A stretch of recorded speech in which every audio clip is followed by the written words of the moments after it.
This is the Kitchen Sink WP Podcast, episode 640. I program my home computer. We have a server crash, 404 error, page not found, links aren't working, system is crashing, system is crashing, system is crashing. Your old HTML website, barely alive. We have the technology.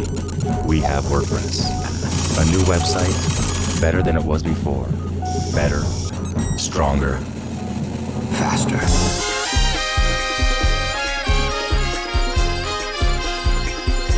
We have the technology.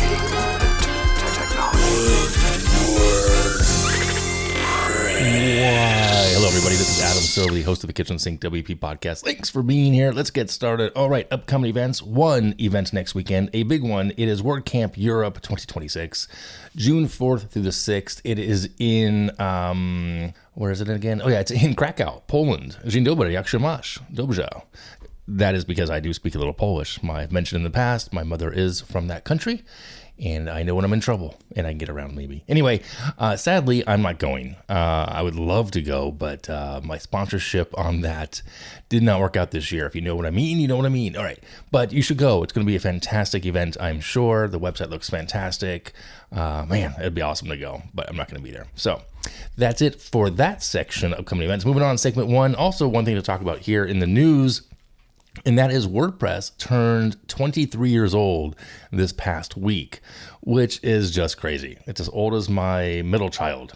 It's just fascinating to me, really is. I did not start at that time using WordPress. I used it, I believe, end of 2009. Yeah, I think it was end of 2009, early 2010 is when it came into my life after I dated Joomla for a few months there.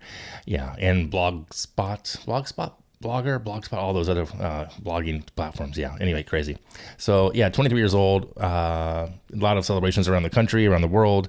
A couple of people wrote long posts about it. You can do a search and find those as well. So there you go. Happy birthday to WordPress and to the community as a whole. I still love you guys.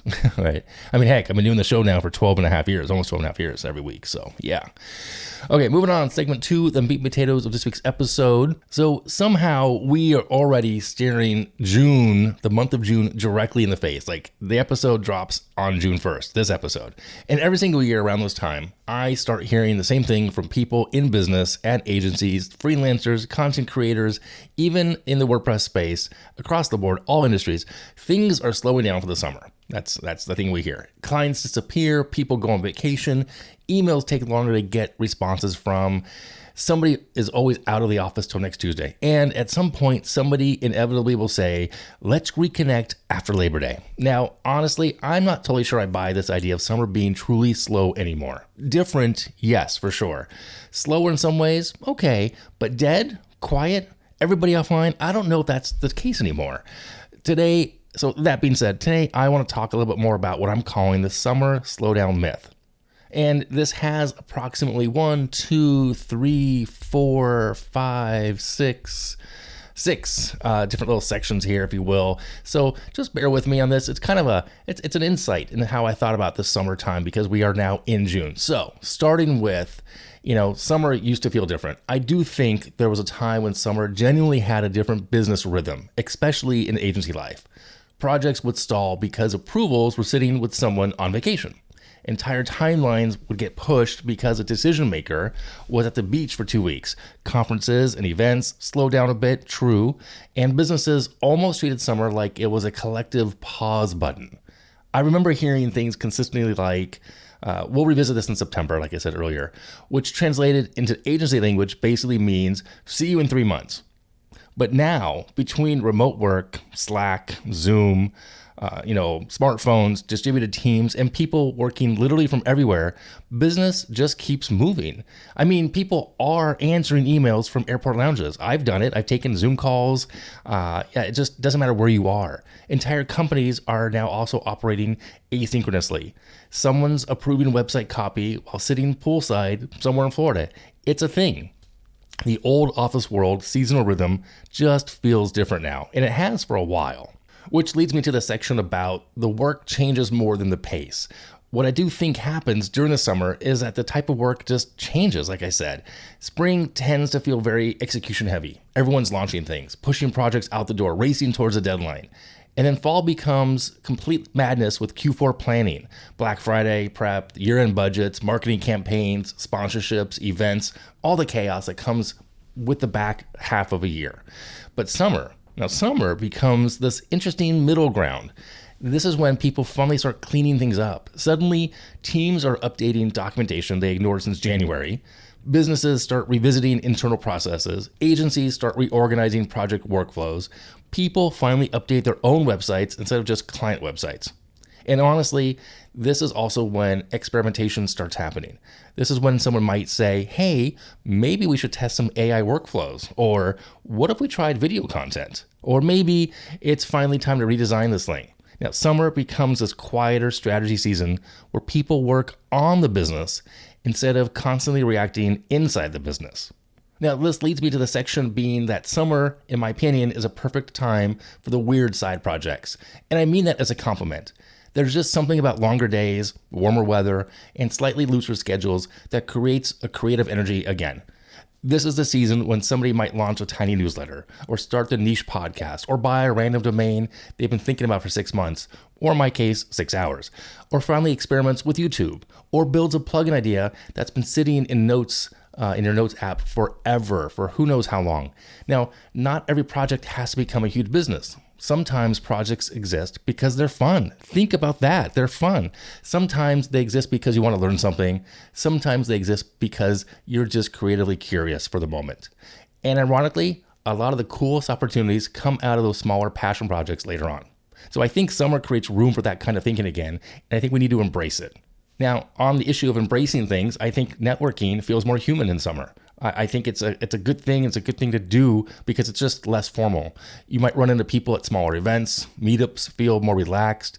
Conversations happen over coffee or drinks after sessions instead of inside structured of a conference room. Some of the best opportunities I've ever had didn't come from a sales call. They came from that random conversation. Talking to somebody in the hallway, meeting someone at a WordCamp, catching up with people after the event, having the casual conversation that turned into an idea later is very common, especially in the summer. And honestly, in a world where everyone's talking about AI, automation, systems, scaling, actual human connection feels even more valuable now. So I think it's a great space, and naturally a great space, to have that happen. Now, what about the end of summer? How is it going to wrap up here? Well, summer is kind of the secret prep season, because it's kind of funny this way. While everyone says summer is slow, smart businesses are quietly preparing for fall, because once September arrives, absolute chaos. Suddenly, everyone wants the launch complete, the website updated, content calendars finalized, sponsorships approved, marketing campaigns built, Black Friday prep started, year-end goals figured out, and it all becomes urgent immediately. So June and July quietly become planning seasons.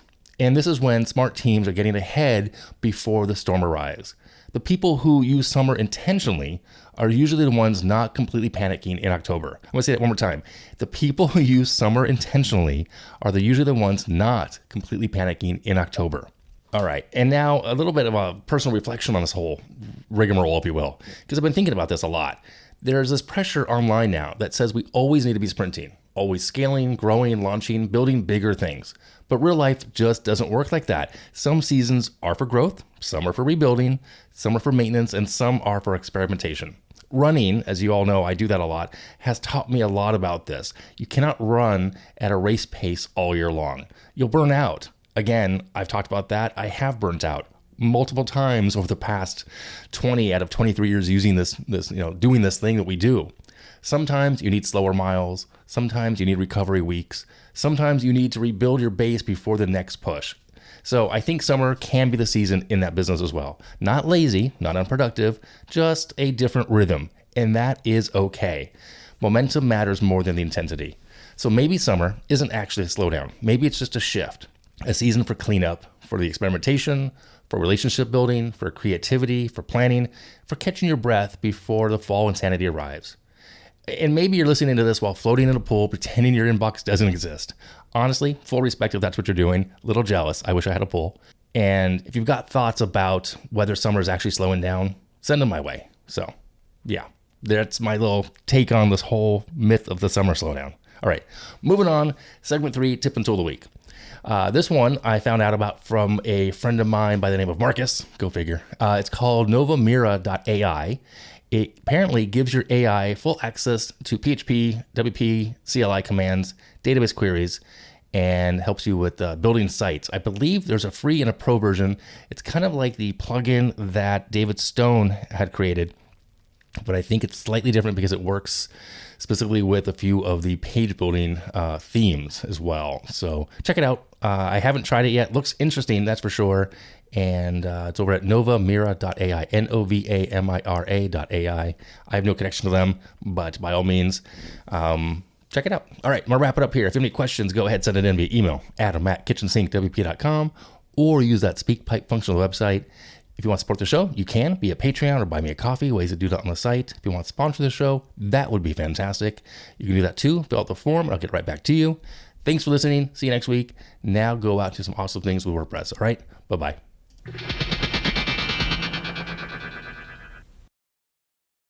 Check 1 2 1 2. Here we go. Yeah. That was weird.